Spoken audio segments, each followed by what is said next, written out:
Okay, we'll go ahead and get started. Thank you everyone for joining us. I'm Shauna and I'm with the Neighborhood Services Office, and today our Maryanne Quarter Neighborhood Grant Workshop is going to focus on some of the more unique kind of fun projects we've seen that can have a positive environmental impact. And so we've got a great group of staff that can help answer any questions you may have on this topic, as well as some examples of previous grant projects that fall in this category. And then we are also going to just give an overview of the grant program for those of you who this may be your first time applying for a grant. If you think of questions as we're doing the presentation, feel free to put them in the chat and we'll get to them after the presentation. We will open it up for a full Q&A with the staff that are here. And we do just ask that you keep it specific to this topic. We're hosting workshops on our other project types that you might be looking at for a neighborhood grant. Joining me today is from the Neighborhood Services Office. We have Brenda Clark and Laura Kaifas. We have an urban forester now in the city of Tempe, which is exciting. And some of you worked with him if you did a tree grant last year, Richard Adkins. And then our sustainability director, Braden Kay, is going to be joining us as well. We also have Tina Sleeper from Water Conservation, and then Diana Kaminsky is in our planning division, and she's also a great resource when we're looking at projects that can benefit the environment. So just in general with our neighborhood grant program, the goal of the program is really, as neighbors, you get to tell us what kind of project you want to do. It's really an opportunity for you to identify a need in your neighborhood, something that brings your community together, and we provide the funds and resources for you to do that. And since the program was created in 1994, we've completed 660 projects, and it's been over 0.8 million invested in neighborhoods. To the right there is kind of a spread of where grants have been funded throughout the city. And then we do work kind of ahead. You get about a year to finish your project, so we're always getting the application before the budget is adopted. So we say anticipated, though the mayor and council have been generous in funding the program over the years, but we would say anticipated to be funded is $350,000.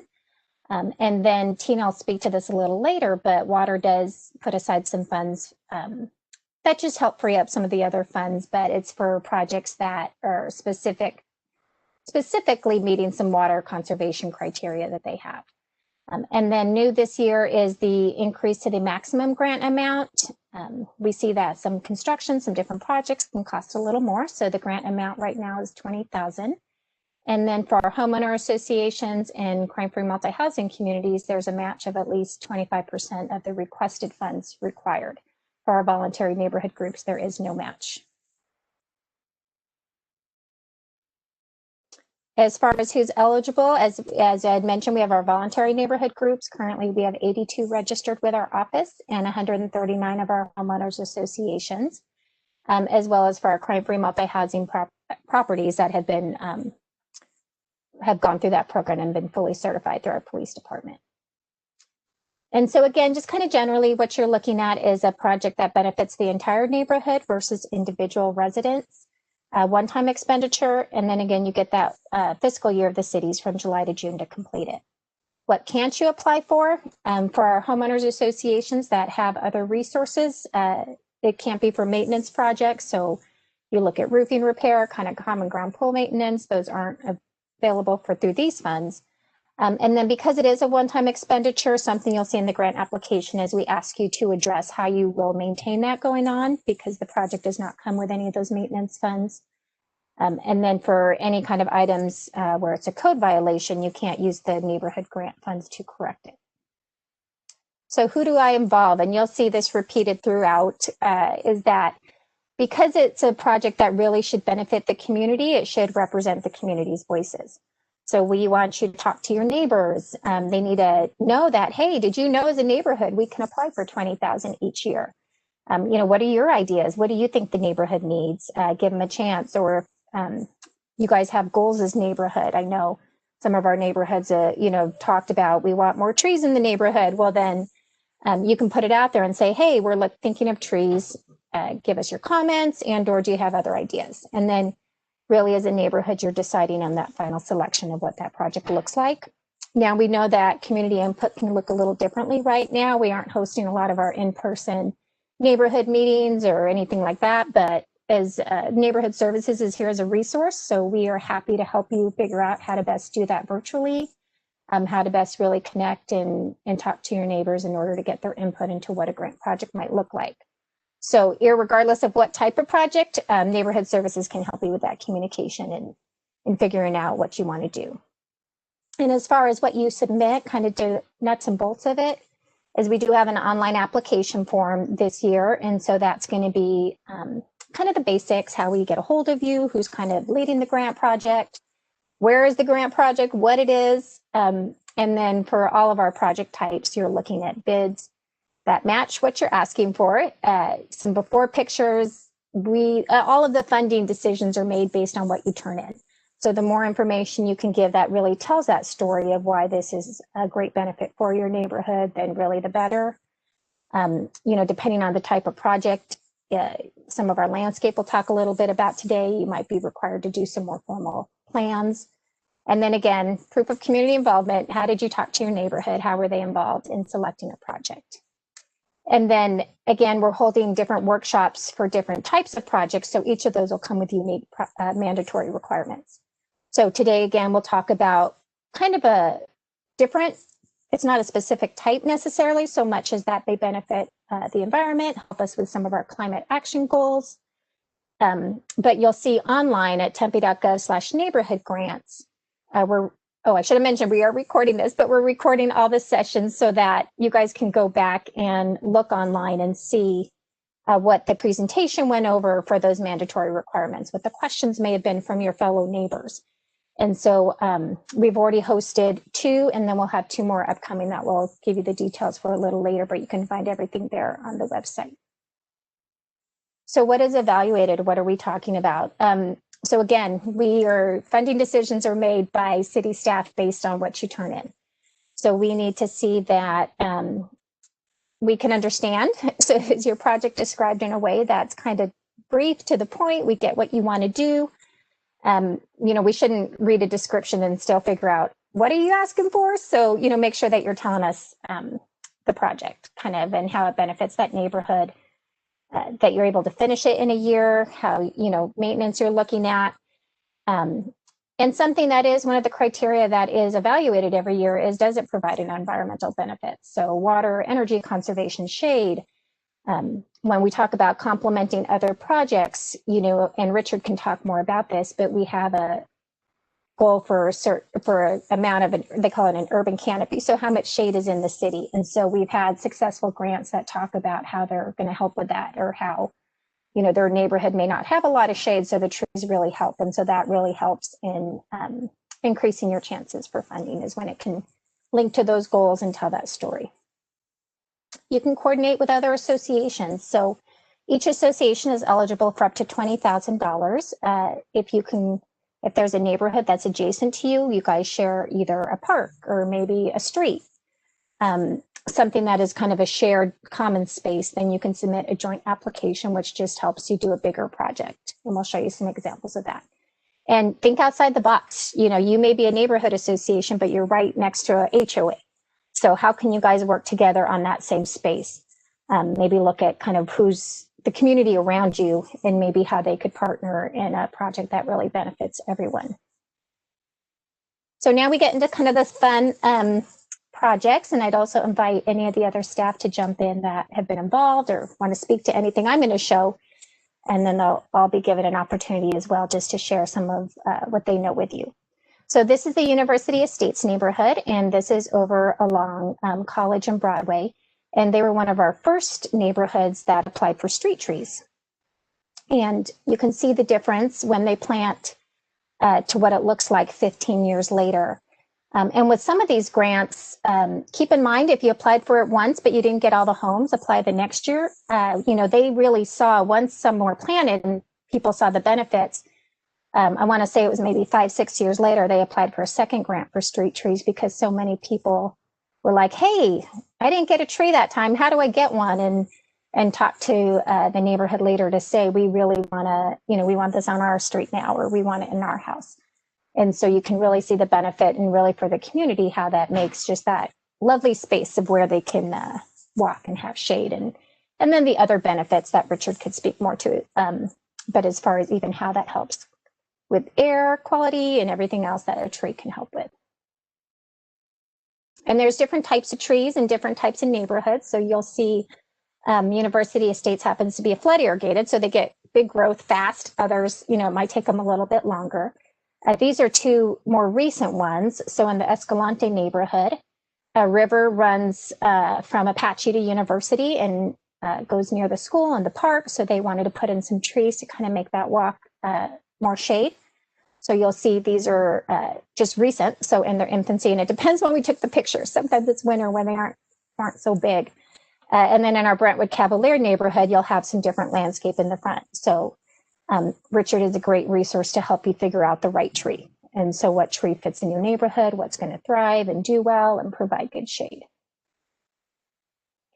There's other areas with trees that are kind of common shared spaces, and Brentwood Cavalier, again, the previous picture showed a front of a home, but in this example, they used a grant for College Avenue, where the city had come in and done some streetscape work, and they are on College between Broadway and Southern, and the city streetscape didn't have as many trees, and so they used a neighborhood grant to really supplement trees, and if you go down that stretch, you'll see there's great shade, and then that really helps that street frontage. And then in the University Park neighborhood, that's along Apache, there's a open ditch that goes through it, the George Ditch. And so they planted trees along there as well to provide shade. So you can think of trees, it doesn't have to be just in yards, it can be elsewhere. Here's some parks, and again, different types of parks. So you have some that have grass over there in Meyer Park. Hallman Park is one of our desert preserves. So the trees going in there are gonna look different and be different, but still provide shade and those same benefits. And here's some more in Optimist Park. In Daly Park, they planted peach trees. So, community fruit trees where people can help themselves to peaches. And again, this is a wintertime picture, but, they really do produce fruit already. And Laura, I think that's been what, 4 or 5? Probably longer than I think that, that the trees have been. I think it's been about 4 years.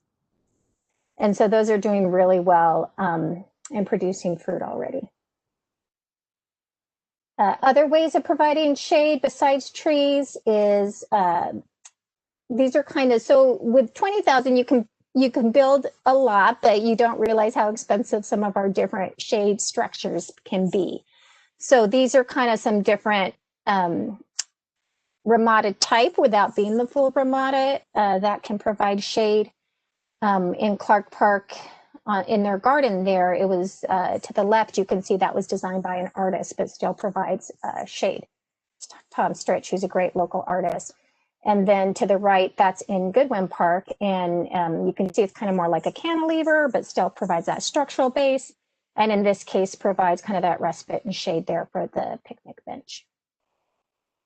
And then in Sella Park here, and this is an example as well, as the park itself is surrounded by a number of neighborhood and homeowner associations. So they've been also done a great job of like combining resources and applying jointly for different projects to benefit the neighborhood. And in this case, they have a pond. And so the floating island habitats, as well as some butterfly gardens in the park. And just kind of some other ideas. Solar lighting is great. And in this case, it's to light their entryway off an arterial, but can be used in other instances. At Escalante, they have a community garden. And in this case, the cistern here helps to collect water that is used in the garden. Bike racks, how are you getting to the park? Are you walking? Are you biking? When you get there, what are you doing? So this kind of helps to encourage that if they have somewhere that they can put their bikes, they might be more likely to do that instead of driving to the park. Again, with the gardens, there's different models in the city. And so Clark Park has rented garden beds. Ellertson Wilson here is in the Wilson Farmer Arts kind of Mitchell Park area. And they actually have a private plot of land there where they're able to put a garden in. And so that's not on any kind of city property. And then again at Escalante, this is the garden where it's set up more as a communal space where everyone gardens and is available instead of private rented beds. You know, look at what's out there and how do you repurpose it. And so here at Daly Park, this was a really creative kind of outside the box project where you had a old parking lot of asphalt. And when the quiet zone was implemented at the railroad, you weren't allowed to park there anymore because it was too close to where railroad access was. So if they weren't going to be blowing their horns, they didn't want cars in and out of there. And so it was just asphalt. And so the neighborhood got together, reimagined together what it could look like, another example of a joint one. And then also an example of where it complemented another city project where the city was already going in and had set aside funds for a Ramada. But they were able to use their grant funds to really supplement that. So they planted the peach trees, bocce court. They've got a full bocce court there in their park. And you can just see the examples of kind of shade and how that was done and some of the decomposed granite in there that can help keep a little cooler than just an asphalt parking lot. Some other ideas at Hudson Park and actually at Harrelson Park in South Tempe, grants have been used to put in a maze. So kind of more of a meditation kind of area. In Mitchell Park, again, repurposing an old concrete pad with a skate park. And this is in that neighborhood by Sella Park again, where they worked with watershed management and Braden, Richard, Tina, probably Diana, all of our staff can talk about what resources we have in Tempe outside from city staff that really can partner with you to figure out what works in your neighborhood for doing some of these projects. And in this case, took an old dirt lot and made it into this great space that did better with collecting any kind of water and native plants in there. And so, Tina, do you want to talk now a little bit about more the water conservation piece? Yes, of course. Thank you, Shauna. Just some ideas for water conservation, but I also want to mention that water conservation, as Shauna mentioned at the beginning, provides additional funds to the total grant budget to help fund applications that are related to water conservation and efficiency. It doesn't change the maximum grant reward available for each neighborhood. It's still capped at $20,000, but the intention of our contribution and partnership is just to help make sure that qualified projects that also meet conservation best practices and efficiency best practices have that much more opportunity or chance to get approved, since there are so many amazing projects and limited funds, as Shauna mentioned at the beginning. So projects that we funded, they've included xeriscape conversions, sprinkler head upgrades, smart controller upgrades. As part of the neighborhood's one-pagers available, there is one just on water conservation.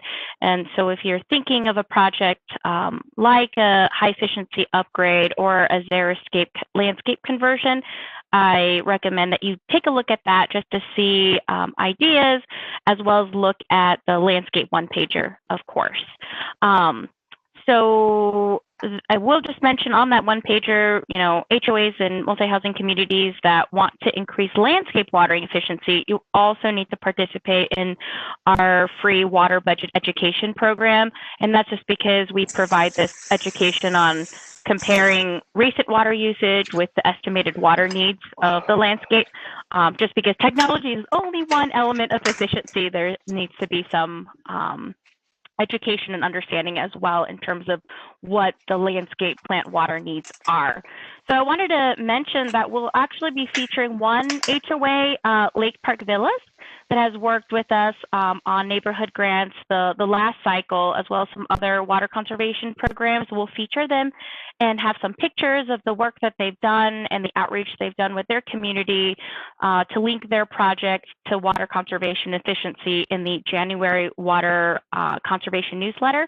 They updated basically over 800 sprinkler heads. So that story is really interesting. I encourage you to sign up for the MailChimp for municipal utilities, which you can do by going to tempe.gov/conservation, or just going to the city tempe.gov news sign up, and you can see the water conservation newsletter right there. Or feel free to, of course, reach out to discuss any ideas and see if it kind of aligns with the water conservation and efficiency best practices. And Diana, do you want to add anything to that before we have Richard and Braden talk? Oops. No, did you want me to go over landscaping? I guess I'd rather have Richard and Braden do their part, and then if there's other things I can add, I will. Great, thank you. And so Richard, if you want to go next, and then these are pictures that Richard and Braden can probably talk a little bit more to, but these are ones that weren't done through the grant program, but still can show examples of great, of what they're doing around some of their conservation efforts as well and sustainable projects. Richard, you want to go first? Sure. Yeah, this project here on the right at Lemon and Dorsey, that was an area that was just kind of an open lot, and we pulled the water off of the street. There was a lot of flooding along that street right in that section. So we worked with street transportation and kind of re-landscaped that whole area and made a nice basin in there. And even after the rain the other day, it pulled off all the water off the street. There was no flooding, and then we have a lot of native material that is growing there. That's a very good example that people could do for a neighborhood type project. Just back to general planting. Be happy to work with the neighborhoods on this. Like Shauna had mentioned, it's basically you want to look at the community benefit because you're trying to get the whole neighborhood involved. So you really want to talk with your neighbors. So, you can get a nice line of trees going either along the sidewalk, along the street, work with your parks. We can do that as well. Just want to be sure when you're talking about parks, we do have a 5-year planning process that we're out through. So we just want to make sure we can coordinate those types of planting in any type of park if neighborhoods want to go that direction. But as far as planting along streets, we want to make sure that we can try to shade either the street or the sidewalk or provide some benefit to your surrounding neighbors. So those are all good examples of shade projects because, as was mentioned, we're trying to build up the shade canopy over the entire city of Tempe.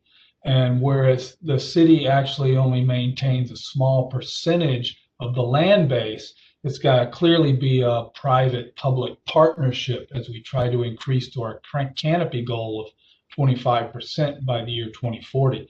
So working with neighborhoods that might feel they need some shade or would like some more, I can work with them till we can determine what species would be appropriate, fit that character area, as well as what utilities you might have in the area, and other just type of species combinations that'll fit and work with you and your neighborhood. We just want to make sure that there's a maintenance agreement with you and your neighbors when you put the trees in. Happy to help you plant them and start and provide you information on care, but ultimately you have to remember when you're planting like that, especially if they're going along the rights of way in front of your property, that you or your neighborhood will be responsible for providing the maintenance and at least the supplemental irrigation to get them started. Thank you, Richard. You're welcome. And then Braden, did you want to share anything? Yeah, obviously, Richard is an amazing resource, and we are really interested in supporting you with any type of program that helps with our urban forests, that helps add vegetation to your neighborhoods, as well as works on stormwater. That's why projects like the one that Ann Till did that you saw earlier, and then this one that you see at Lemon and Dorsey are really exciting projects that can help cool your neighborhood and use rainwater as much as possible. So those are definitely ones that really fit well into our climate action plan work and our desire to see that type of green infrastructure projects spread through the city. I also want to make another pitch, especially for those of you that are with HOAs. There's a variety of sustainability projects that could be done. I love the pictures of the bike racks. There's been some organizations in the past that have worked on lighting conversion, so that HOAs that have swapped out outdoor lighting for LED lighting, that have been really strong projects that we'd love to see more of it if there's interest. There's also we haven't quite seen a project yet of a neighborhood that has decided to consider, or an HOA that's decided to consider electric vehicle charging. That's also another aspect of our action, or our climate action plan that a neighborhood could take on. So feel free to come and talk to me, whether it's energy efficiency projects or projects that fit with our climate action plan in terms of electric vehicles, or partnering with Richard on urban forestry or green infrastructure. My office is another resource for you. And everyone's direct contact information will be at the end when we get to the end of the slide, as well as online. So then you can reach out directly to them to get additional questions answered, or for more information on any of the projects that they had referenced. And then Diana, just if you don't feel you have to, but if you want to add anything before we kind of open it up for questions. So the planning side of things, we have in the zoning code, we do have some requirements for trees, but it typically is on commercial or multifamily projects. But as a general rule of thumb, when you're looking at spacing of trees along a sidewalk, we do look for 1 street tree for every 30 linear feet of frontage, and that includes the width of your driveway. So in larger lots, you might actually want to have 2 trees, if that's possible, through the grant program to provide that shade to the sidewalk. And we like to have a cadence that provides shade, evenly, as opposed to having it just clustered in one area. We do not count palm trees as shade trees. I did see one of the pictures that looked like they were alternating a palm with a different tree, maybe an escalante. And some of that may be related to the character area of the neighborhood. And so we also look at the character area plan and what were maybe historically planted there as a reference. And if you're trying to preserve the character of the neighborhood, you can actually look at old aerials and see where there might have been patterns of tree plantings from the original development when they were first developed, and the developer put in, a certain number of trees along the street front. So you can use those as guiding documents and go online to see historic aerials if you're trying to match maybe a more historic palette. I do encourage, in the areas that are flood irrigated, as was mentioned earlier, to go for some trees that may otherwise not be able to be planted, because you have a really unique opportunity to maintain a tree canopy of species that would not be allowed in the right of way, because we do not allow high water use trees in right of way. And that finding out where your property starts and where the city's right of way starts is an important thing. And you can call planning and we can look that up for you or show you how to do that. But it offers the ability for faster growing trees and trees with a taller canopy. And this was something that's come out in some of our previous meetings about the desire to maintain urban wildlife, specifically the bird populations. And so as we urbanize and we go with a more xeric palette, you may find we lose opportunities for the owls and the hawks and the falcons and some of the other larger species of birds that actually help control roof rats and pigeons and some of the other things that come along in our environment. So it is important to think about the balance in the ecosystem that you're creating within your community as well. Let's see, what else? Those are probably the key things, I think, Shauna. Thank you. And so we want to give you as much time as possible to ask questions specific to these projects. So I'm just going to very briefly, and again, this will be online, both not just the recording of today, but the presentation. So just a few slides on other types of possible projects. Again, we'll have all the details of a park-specific workshop and an art-specific workshop. So you can look at that as well. And then again, just that process that we had talked about of talking to your neighbors, reaching out to neighborhood services or the other staff that are going to be mentioned in the grant application. That is a have to, not a nice thing to do. So make sure before you get too far along that you've reached out to staff, but depending on your project type. And then again, emphasizing that you're meeting with neighbors, getting bids from your contractors, preparing the actual application, getting it to neighborhood services, and then that final deadline date. Now, for some, and then after, before I go to the timeline, sorry, just real briefly, we don't want to throw too much information at you, but just because you're approved for funding doesn't mean you're ready to just start digging holes the next day or whatever your project may be. There'll be some additional requirements depending on your project type we'll go through.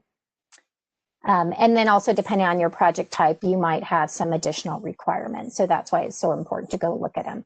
So for example, if you're an HOA and you're making some changes to your landscape, you're going to be needing to talk to Diana or Steve in planning and really go through another process that really has more deadlines that are in February. So this is really just applicable to more of our kind of more general grant projects. And again, that'll be online for you guys. And then these are the other upcoming ones. And then our previous ones, the recording of the workshop is there. And then again, this is our staff's direct numbers, and we'll make sure that you have our planning direct contact. Diana is gracious enough to help us out today, but it's Steve Abrahamson. So his direct information will also be online for you. And then with that, we want to make sure and open up questions, and Laura's going to help us manage that. You can raise your hand, you can put it in the chat, and then she'll help get those questions read and to the right staff to answer. So that's it for us. So for those of you joining us, again, raise your hand and she'll unmute you if you have a question, or put it in the chat, and we can make sure and have our staff answer any questions that you have. Okay, we've got a couple already in the Q&A. The first one we have is, are there any types of projects you'd wish you'd see more of? Any that were underrepresented? Maybe for you, Shauna. You know, what I would say is, and Braden talked a little bit about this, but with the city, it's somewhat newer, having a sustainability office. I think he just brings ideas, and Richard is new to the city as well. So really that you know, we hadn't thought of. And so, and our neighborhoods as well are just always so creative. Someone had to think of it first. So it wasn't us saying, oh, we need more of this, but it was that kind of creative energy of this is what our neighborhood wants or needs. But I would say they're great resources. Just even from what Braden has shared with some of the green infrastructure projects he's seen done elsewhere, or that's been successful in neighborhoods. You know, HOAs, and I know that we've done some workshops specific to them, just having somewhere, if one of your residents wants to have an electric vehicle but doesn't have the infrastructure at their house, you know, you guys have some shared parking spaces maybe, then, you know, putting one of those in would be really, we haven't had one of those yet. So that would be a first time. And so any of the other staff are welcome to add as well. But I would just say, you know, don't, just because it's something someone else has done before, don't think you have to stick with that. You can always do something new, something creative. And personally, I like trees. So, and Richard has had us and Braden both thinking more than just planting in the front of the house. Where else can we plant trees that still have that benefit? So what are their spaces? Like the example at Lemon and Dorsey. That was just that's a turnaround space for fire because it's a dead end street. And so it used to just be DG, and now it's this great example of green infrastructure. And so kind of thinking like that. I don't know if you guys want to add anything else. All right, if not, we have another question. This one's probably for maybe Diana, maybe Richard, maybe Tina. Do you have any suggestions for ground cover that kids would be able to play on barefoot? That's a good one. I'm assuming they mean other than turf. Yeah, I think so. That's a tough one. There are some. Yeah, but even Contra can't take a lot of foot traffic. I think there's some that's tough. I'm wondering about like a clover. But anything that's going to withstand foot traffic is probably going to require water. Thanks, Diana. Not sure why we have that echo going on. Everybody's muted. Okay, we have another question. What about composted mulch? A nice mulch is still good for, you can play and walk on it. Something to consider. Plant material is going to be extra thought. Thanks, Richard. Here's another one. I've been asked by an HOA if it's possible for an HOA to get funded for the same irrigation project, but in 2 phases, meaning that the project is too large to be done in one funding cycle. So yes, the project has to be like complete, but it can be in bite-sized pieces. So you still have to have a project that can be finished in a year, and you certainly aren't guaranteed funding each year. So as long as they can each be standalone, but absolutely there'll be times just based on square footage, there's no way you could get it all done. And we've had neighborhoods that have done that. The HOA over there at along Broadway on the north side of the street, they've done that where they did all their community spaces and then they kind of went more to the front of houses and then they went, so, you can do it in different pieces. It just has to be at one point a complete project. Okay. Here's another one. We're considering a project that would add shade and fruit trees, fragrant flowers and/or herbs, durable outdoor benches, tables, chairs, barbecue stations, and a bike rack. Would this be considered an environmental or a park project? I'm not sure that it really matters as long as you're doing it in a park, we probably want to go through the parks folks, but we're all here as resources for that kind of project. It's multidimensional.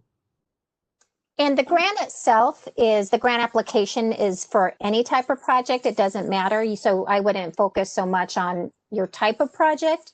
We've just found that we get questions specific to the projects. So we are hosting the workshops in this way, but the application is going to look the same whether you're applying for a park project or an art project or a landscape project that has environmental benefits.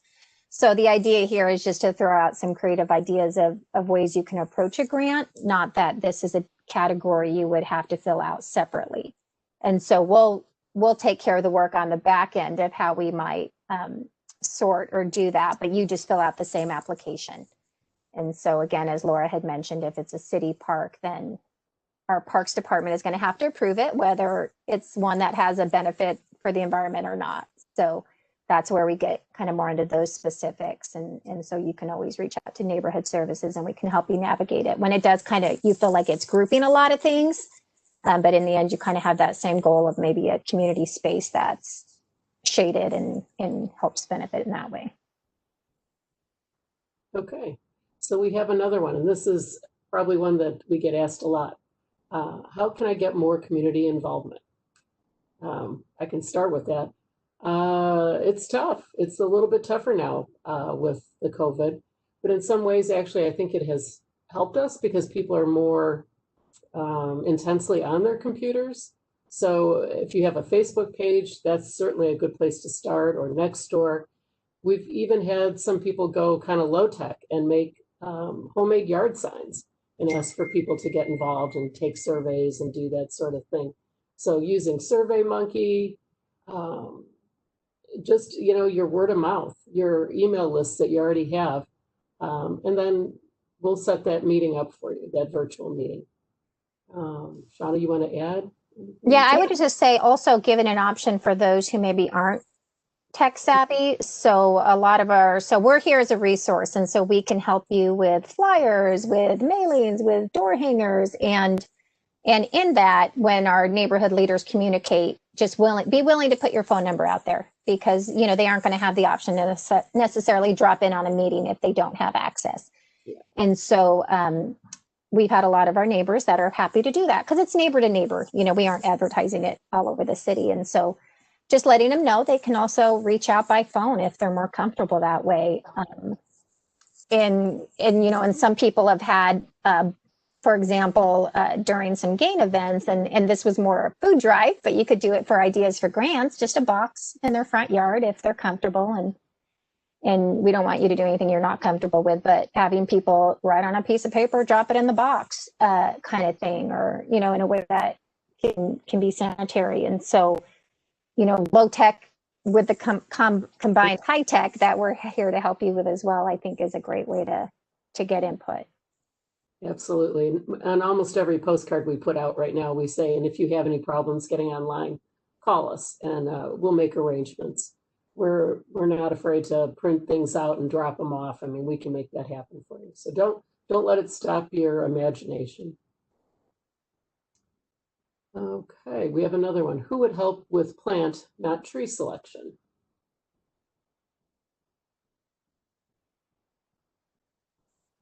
And so that's where Tina and Diana can both be great resources. And Richard, maybe if you want to speak to that, if you know plants as well as trees. Yes, I'm happy to help. If somebody has questions about other plants, they can always email me. Conservation's happy to provide a landscape plants for the Arizona Desert booklet. It's also online at amwa.org, amwua.org/plants. Over 200 low water use plants, shrubs, ground cover, vines, cacti, and of course, trees, although the question's not about trees. But it's a really great resource with pictures and some basic data for right plant, right place. Thanks, Tina. Somewhat related, is turf recommended as sustainable? That's a Tina question. I am guessing they mean artificial turf. Don't know. I can unmute you, Anne, if you want to speak to that. Hang on. Anne, do you want to elaborate? Okay. Which thing? Oh, I believe On it. that. Laura, I think that was Hannah. Oh, sorry. Or am I reading that? That was Yeah, Hannah. Hang on. I Hannah. have my hand raised, but I can wait till whoever else goes. Yeah, let's give Hannah a chance here. Thanks. Okay. Hannah, did you want to elaborate? You're unmuted.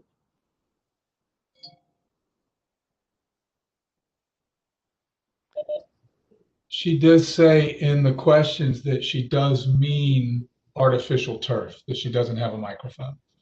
Oh, sorry. Scroll down far enough. Thanks.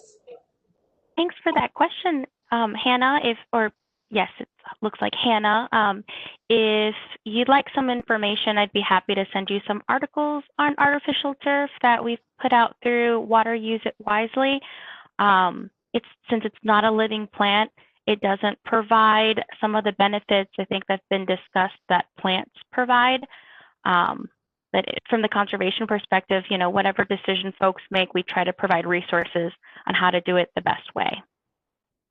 However, from a planning standpoint, we have to be careful because we would not support artificial turf in the right of way. And we look at the use of artificial turf very specifically to the location. Again, because it is not considered a living plant, we would consider it like paving the surface in terms of the heat gain, and it's not providing a landscape material. So you would have to consider it as a different hardscape, and we would have to look at the location. Thanks, Diana. Okay, we're going to skip the ones about compost and come back to those since they're kind of specific. Would we require professional drawings of proposed development? I think that's probably best for Diana. Yeah. So I guess it depends on what the project is. If it is a landscape plan, no, you do not have to hire a landscape architect. You have to have some kind of drawing that shows us where the trees are going. And we're going to want to check to make sure there's no utility conflicts, either with underground water or gas or overhead power lines. So there is some level of research that needs to be done, and we have to have a plan to look at it, but it does not have to be a registered landscape architect. If you're doing one of the projects that has structures, some objects are purchased with, they already have a plan that comes from the manufacturer, like some of the play structures, and that's more of like what the HOAs, I guess, maybe, or for parks. But if it is like anything that would involve a structural design, then you would need to have a building permit, and that would require a structural engineer for those drawings. But not for planning, that's more on the construction side of it. Thanks, Diana. Okay, we have another one. Who would help with wall upgrade design? I think Steve from planning would be a good resource. I know he's done a lot of work in the past with the wall assessments throughout Tempe, but certainly anyone in planning can advise you on materials, designs, finishes, and whether or not what you're proposing needs building permits. And on the wall design, I would also just recommend reaching out to Braden. His contact info is there. I know they've also looked at, based on the type of material you use, the heat that comes off the wall. And so I can't speak to it, but I know that he'd be able to be a good resource too, as far as when you're looking at that, what might help with some of the urban heat effect.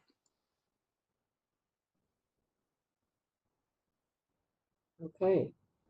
So the question about compost, grade 2 and grade 3, I think Anne and Richard, you were having a bit of a discussion about that. If anyone wants to jump in, maybe Richard, you want to elaborate a bit?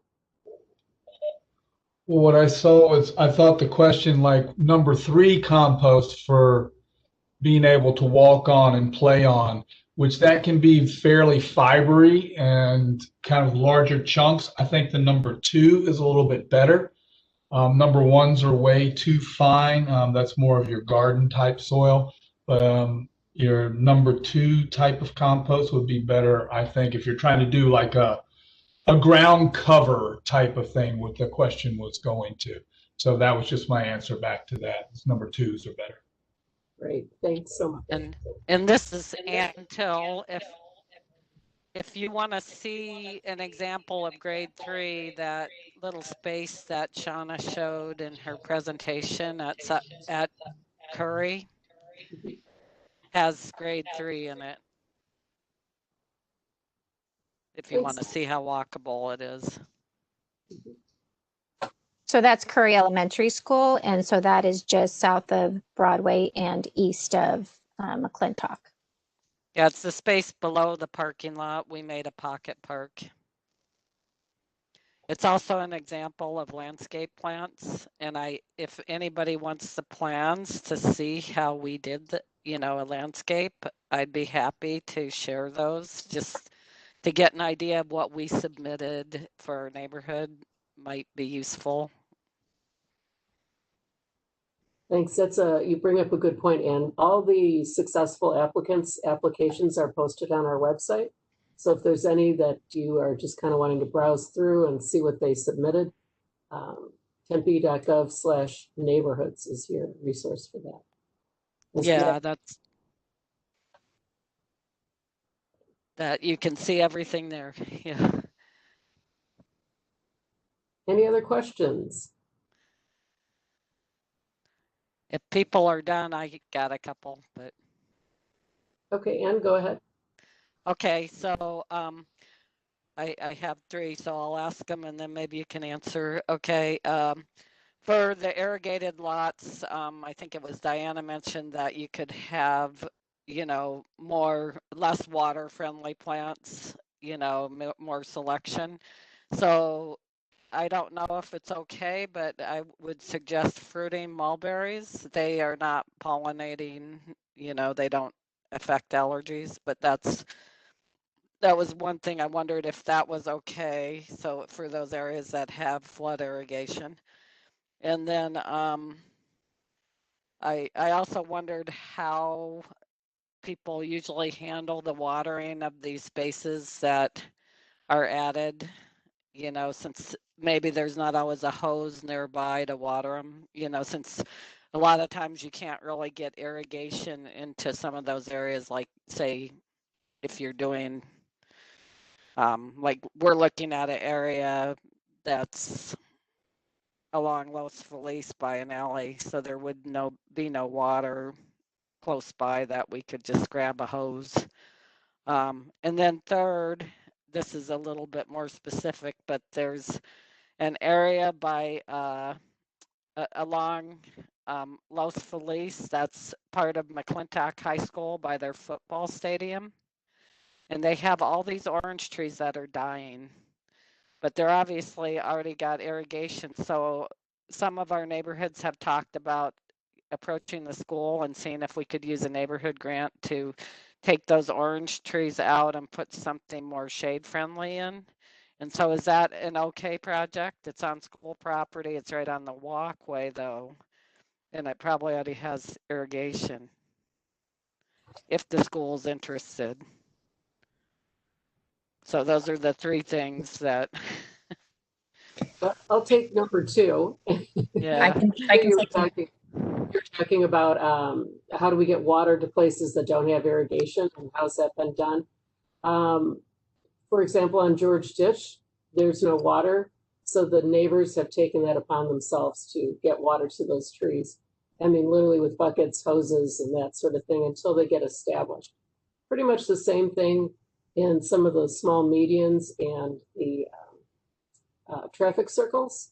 So there's, it's primitive. There's just no other way to do it. Question 3, Shauna, with the school, I think we've had other projects that have been in conjunction with the school, correct?